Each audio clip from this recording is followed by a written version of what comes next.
We're now progressing to the fireside chat on the India Fintech Dream, unlocking financial inclusion and fueling economic transformation.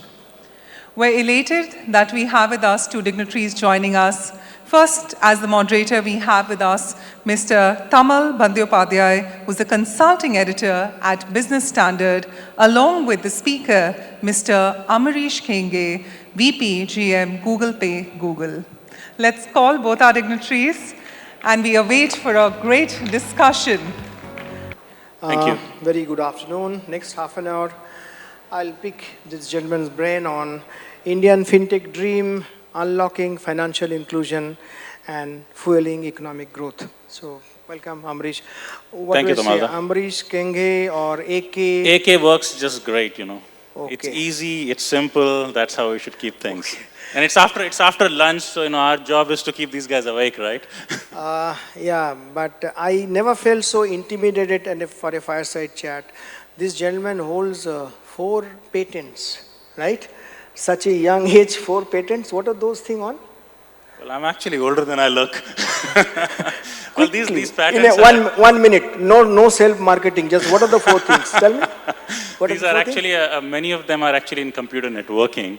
From the time when I used to work as an engineer in Cisco. This is back in 2000. Yeah. So a while back. Okay. Now tell us, and I may end up asking you many stupid questions. Bear with me. First thing, I think everybody, a person like me, senior citizen, wants to know what's happening in this space, because everybody talks about collaboration. This is the new way of taking financial stuff forward, you know, financial inclusion, everything you to say. Now, collaboration is on the one side, banks, non-banks, etc. On the other side, at the fintech and tech fins. But what is the success and key to this collaboration? Because what happens is this, you know, people have started saying that even a techie can run a bank. But banks are all about risk management, credit appraisal, etc., etc. With technology guys, I'm afraid not that familiar with. At the same time, the banks also need to know what is the importance of technology. Not often, but there have been occasions where we found that banks or NBFC are actually renting out their license to tech guys. Reserve Bank of India takes note of it, has taken note of in some of the cases. So I will not say more about it. Since we are talking about that fintech dream and unlocking financial inclusion, taking economy forward, tell me what is the right contour of this collaboration should be? Look, I think, Tamalda, as you know, the world is very interdependent.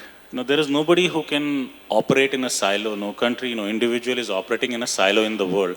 And in fact, any of you, you guys are all very accomplished professionals. Everybody is actually working together with somebody else in collaboration. And fintech is a perfect example of collaboration between finance and technology.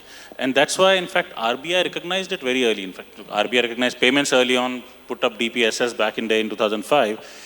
And it also recognized about fintech. In 2018, they started a fintech department inside RBI. So it's very clear that this is happening under the aegis of RBI. Now, what is very, very critical is that we have to know our role. Like banks know their roles in what is happening, and technology companies know their roles.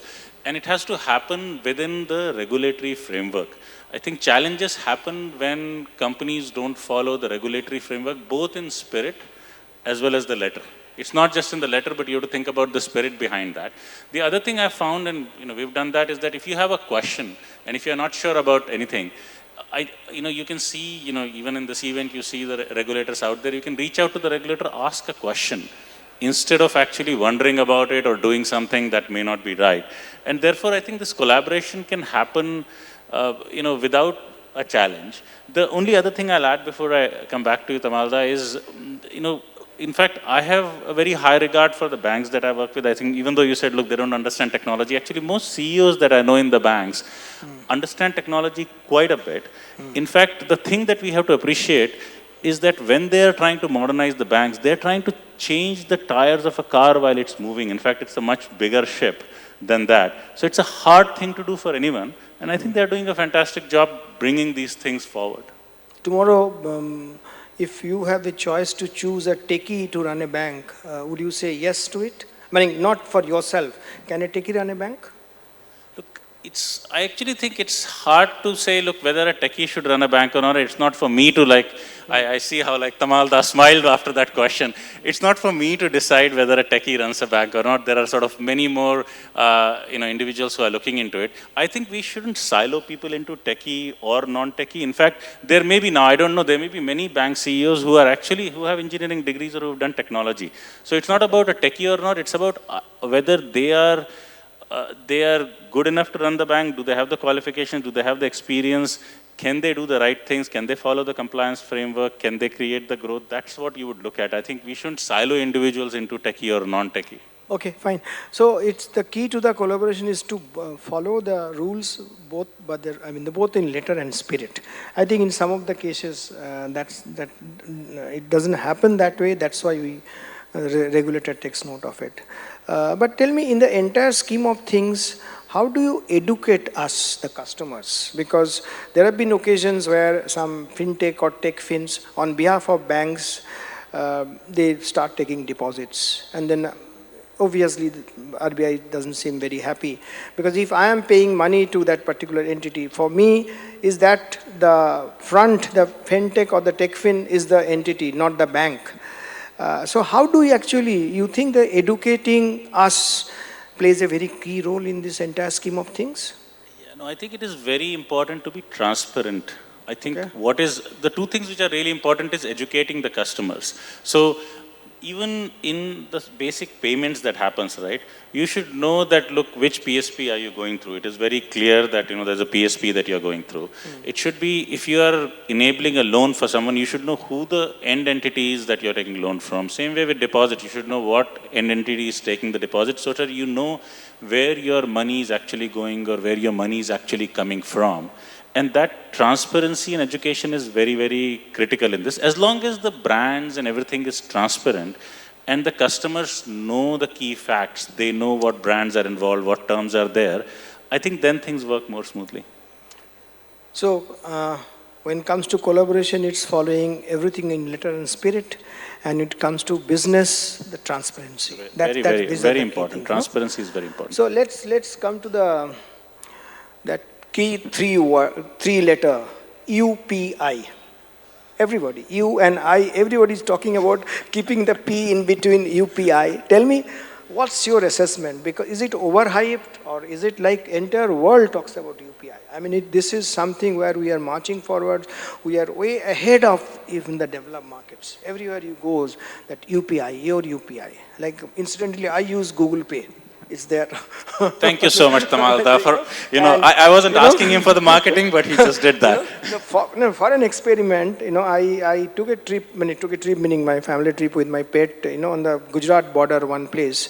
And I took a bet with somebody, I'll not carry any money. Let me see. The hotel was booked. Let me see if I can manage. And trust to me, 5 days I was there. For everything, right from Bada Pav to chicken curry to everything, I could do through this. I was not carrying any money. So it's amazing. Tell me, sitting in your perch, how do you see UPI and what kind of contribution UPI has done, and more importantly, way forward?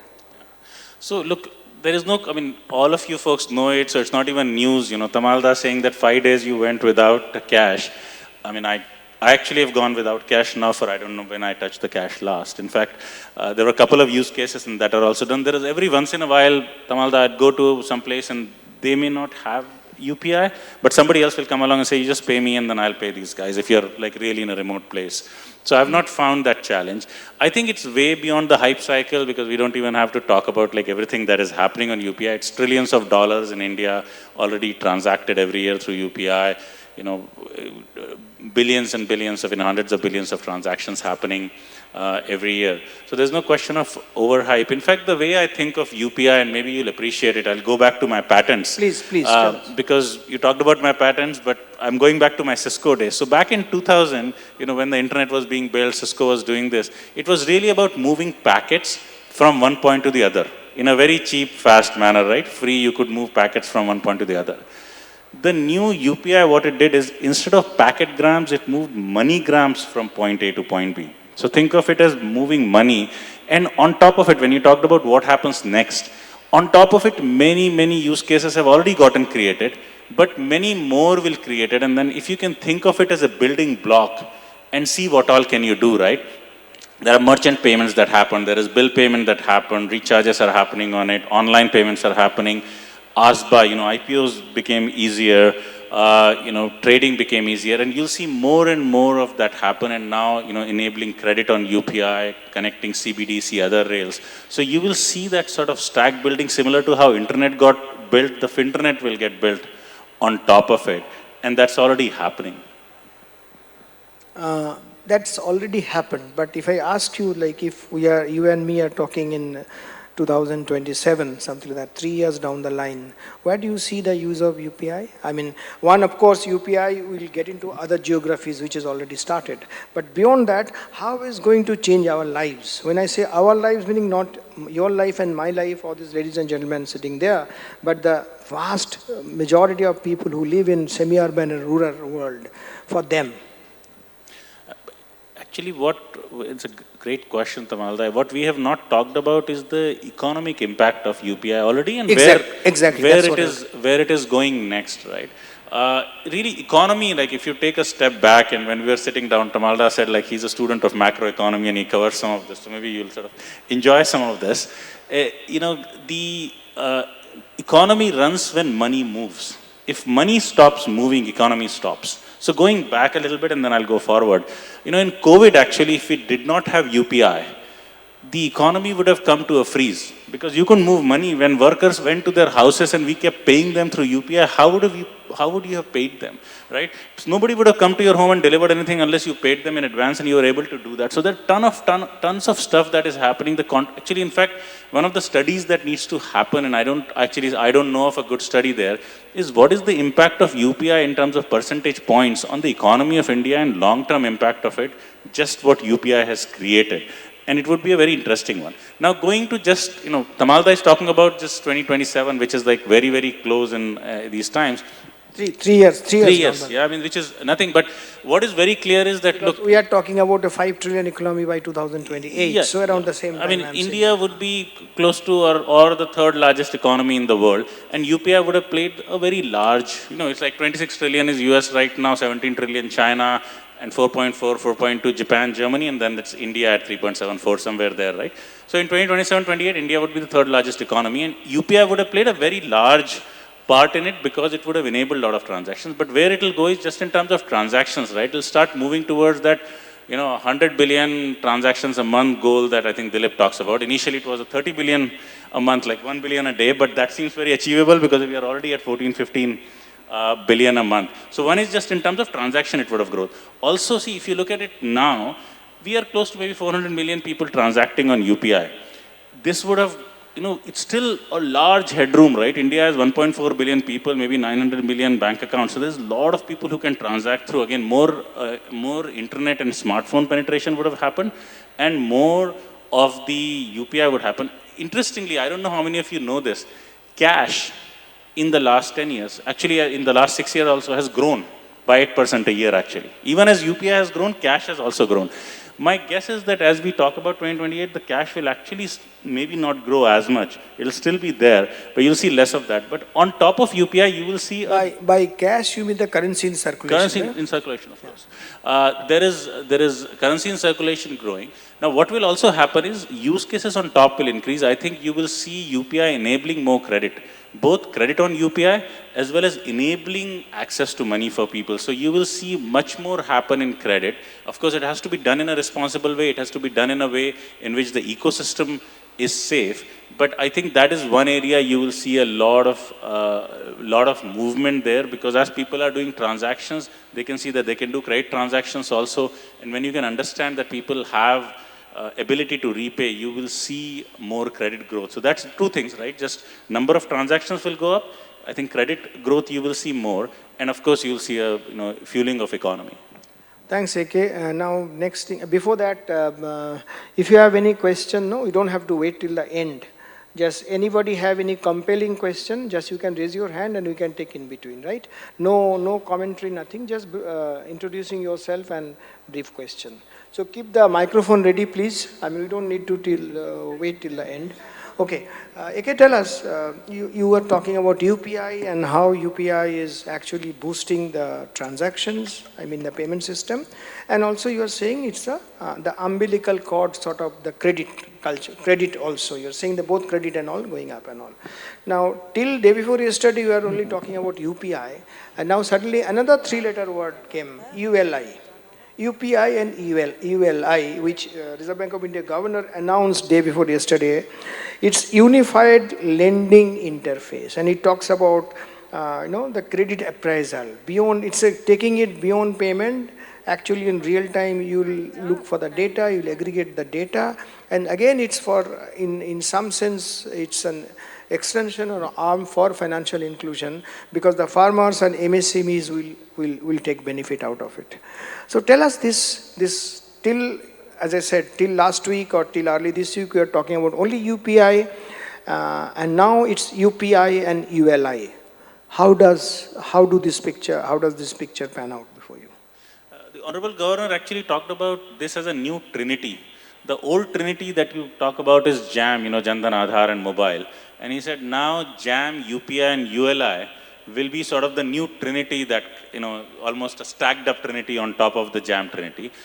ULI is nothing but something that had been piloted earlier about a year back called frictionless credit.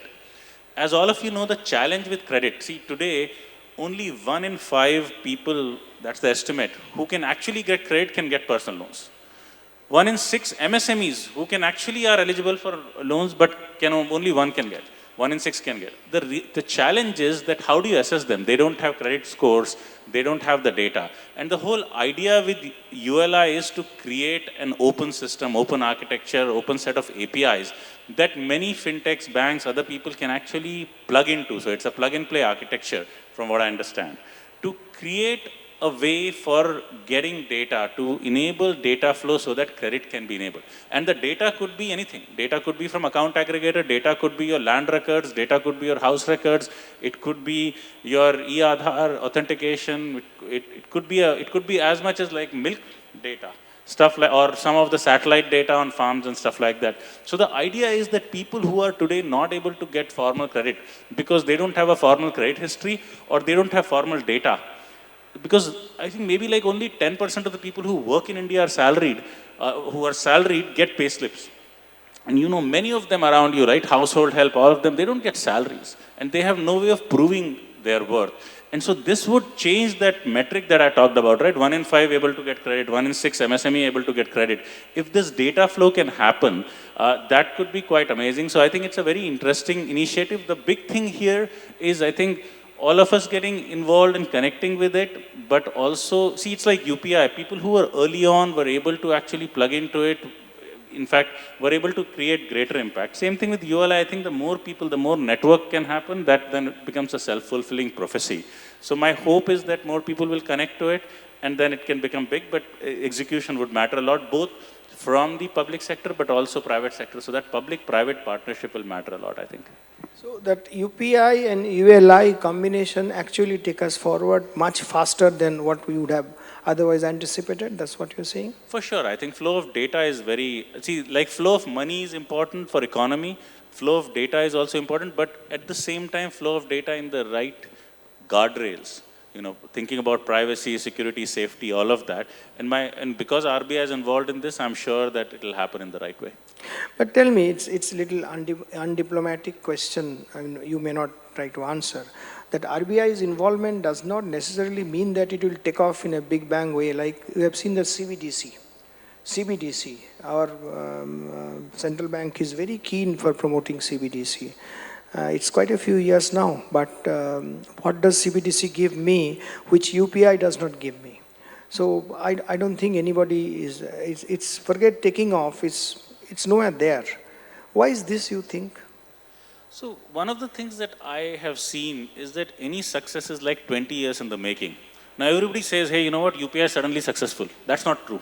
Actually, the DPSS DPSS was started back in 2005.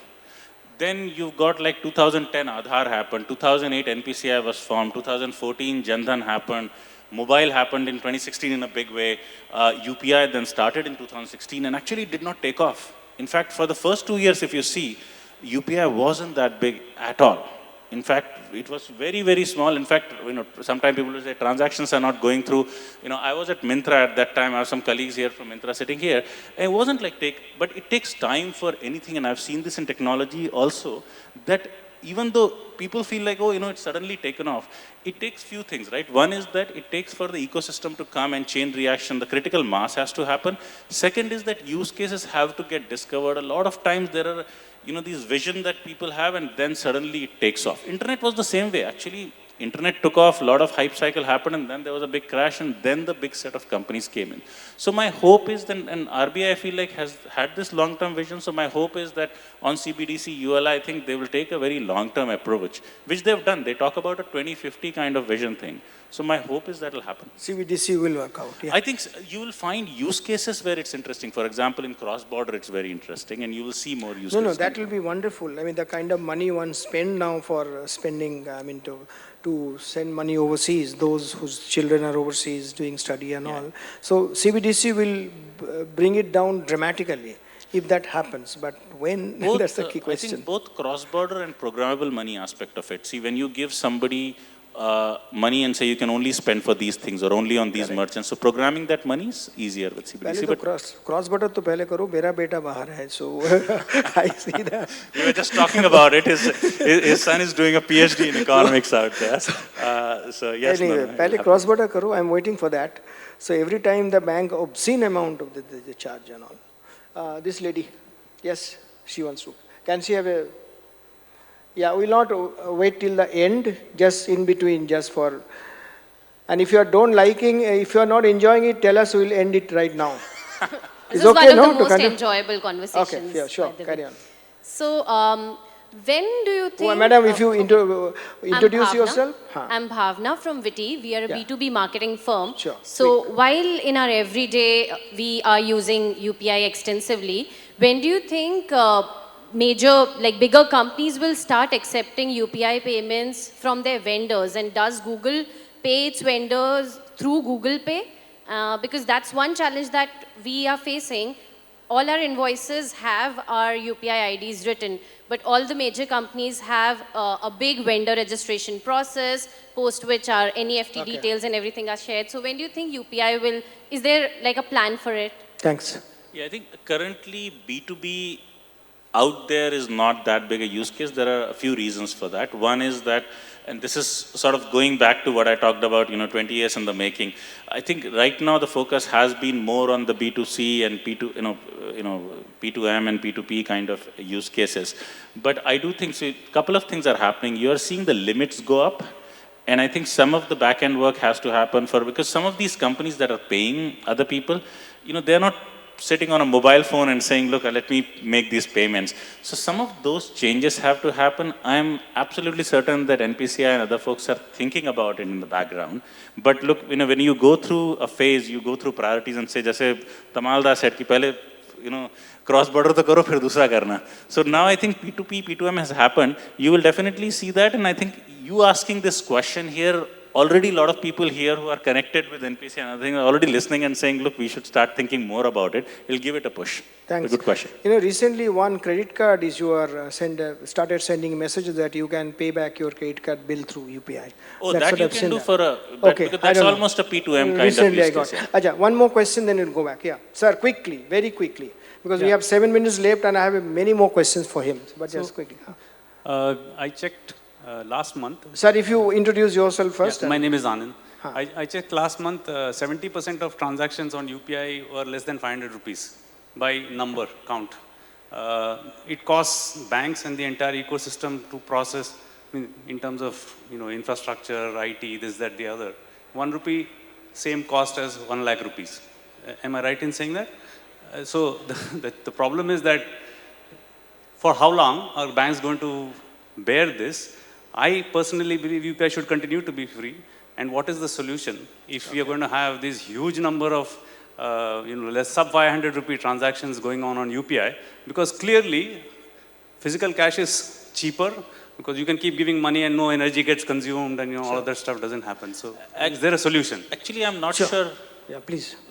No. Just. Actually, I'm not sure if physical cash is cheaper. I mean, there's money required to print that cash and move it. So that there's a Tufts University study which is 8 years old. It's 20,000 crore rupees. At that time, it was 20,000 crore rupees is what it was costing the Reserve Bank of India to publish that currency in circulation and then reuse and stuff like that. But broadly, for every transaction that I do, let's say I have a 10 rupee note, it's going to go around at least 5,000 times before it gets torn. That's No.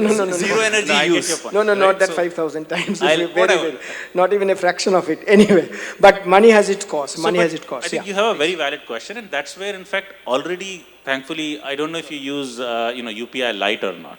So already those kind of initiatives are coming into play. So with UPI Lite, you're not hitting the core banking system at least on one side always. In fact, it increases the TPS, transactions per second, easily also, because otherwise systems can get jammed in certain times at peaks. So that is already happening and thought about on how do you make it more, and especially for under 500. So right now, if you don't use, how many of you use UPI Lite here? Okay, not everyone, but sir doesn't use it. So I think you got to try UPI Lite. Sharat sitting next to you. UPI Lite actually for under 500 rupee transaction, you can make the transaction without putting a PIN. And it doesn't hit the bank on the remitter side. So it's much faster, it uses much less infrastructure. And also infrastructure is getting more and more cheaper and it's getting more efficient. So my hope is that we'll create more of these solves. Okay. And I think there is some money in there also. We'll do sort of other use cases that come in. But Tamalda had more questions. Okay, we have 4 minutes plus. One thing everybody wants to know about this. How do you protect all those people who transact from the fraud? That Jamtara phishing is now passe kind of thing. The fraudsters are much more smarter and different ways are doing frauds and all. So how do you, in the entire process of tech dream, what do you say? So this is actually very close to my heart, Tamalda. And it's amazing, I'm telling you, I was in Lucknow, Ayodhya last week. This morning I got a call from this. We are calling from UP police and you have done some criminal offense. And if it's a very serious offense, we are going to take action against you. If you want to know the nature of the offense, press 1. This morning. So it is very close to my heart and I cry because people lose their lifetime money when this happens. 2 minutes for this. Yeah, but people lose a lifetime. For us it may not be, for folks sitting here maybe not be anything, but if somebody loses 20,000 rupees, they've sometime lost their life savings, which is crazy. Now, so it's a very big thing for me. By the way, internally at GooglePay, I say, look, we are willing to stop thousands of transactions if you can save one fraud, and even more, right? So it's very important. There are a few things we have to do and we should do. One is this basics, so security, privacy, all of that you do and you make sure that your systems are secure. But most of the fraud, like Tamalda talked about, is actually social engineering. They will call you, make you like, this fear, and then you do something and the best of you will get defrauded. You think you won't, best of you will get defrauded. At the end of the day, it's a money, siphoning of money, Yes. taking out of money, but the ways are different. There are a few things we have to do for that, Yeah. Tamalda. One is the education, like educating customer. Look, you can't enter your PIN. If you're entering your PIN, money is going out. Remember that this is as like giving somebody cash, it's vanished. So it is important that you are responsible with it. Very, very important. Education, all of us educating people that look, you got to, worry about how you use your money, who you give your money. The other thing is there is also technology being done to reduce, for example, at Google I/O, Google in fact did a demo where if you're on a phone call, it will give you a warning saying this looks like a fraud. In fact, based on that, so there is a lot of, and we use a lot of AI/ML also to give warnings to people as well as stop transactions. So more technology as well as more education has to happen there. Well, I wanted to ask you more about AI and GI and all, but this time is not much there. We can do it in 2 less minutes, than no 2 problem. minutes. Quickly, why not? And also, along with that, you punch in for this, all of us sitting here and all, what do we expect from Google in India for the next few years? Quickly, in less than 2 minutes. That's a lot in 1.5 minutes. I think I think on AI and Gen AI, like some other things I'll say is that, look, I think there is a lot of FUD out there. So it's important, actually, and it's a very powerful thing. So it's important that you tool yourself with it. Gen AI is not new. The hype is new. Like I said, it's like 10 years in the making. In fact, generative adversarial networks were 10 years back. In fact, Google published a paper on it's called Attention is All You Need is the scientific paper that talked about the transformer architecture, which is behind all of this. That was in 2017. So what I just leave with you is that tool yourself with what, Gen AI is. For example, it's not just LLMs. LLMs are sort of more text-based, but you've got diffusion models that are creating text, that are creating images, that are doing other things, and how multimodal stuff is coming in, text, images, video, all coming in. You could give like a picture to a video and say, where did you find this? So there's a bunch happening there. It's very powerful. I think the hype is bigger than where it is, but get into the fact, it is super useful. But Tamal's pointing me to the watch and saying, hey, what about Google? I think what you're going to see from Google is more of AI and more of AI for India. You're going to see much more of that. You're starting to see, for example, AI overviews in India. You're starting to see that in Hindi. You're starting to see more language work, because I think that is very important. We all speak Hindi, English, but there are like many, many languages that people speak. So you'll see more work on languages. You will see, of course, from GooglePay, more work on credit. How can we enable more access to money? How can we go broader? There is many more people who have to get access to information. And you will see that through YouTube, search, other places, how we go out there and make sure everybody is equipped with the information they need to make things happen. So you'll see more accessibility, more AI, more technology, and just getting it out there for everyone so that they are empowered to create their own future. Thanks, AK. Actually, the subject is as such, and your background is so interesting. We could have gone for 1 more hour. We'll not take time. Just only one thing I point out. I checked with you and I asked you that how do I address you? You said AK. You did not check with me, but you start calling me Tamalda. I don't mind, because in Gujarati is like everybody is a Ben. For Bengalis, everybody is a Da. But tell me one thing. When it comes to Google Map, I have seen people telling his driver, check with Google Auntie, or Google Uncle, or Google Pa. But when it's called Google Pay, so can I call you Google Da? Okay? Nah, Google Pay is just fine. So if you have enjoyed it, just give me a big hand to him. Thank you so much, Tamal. I really appreciate it.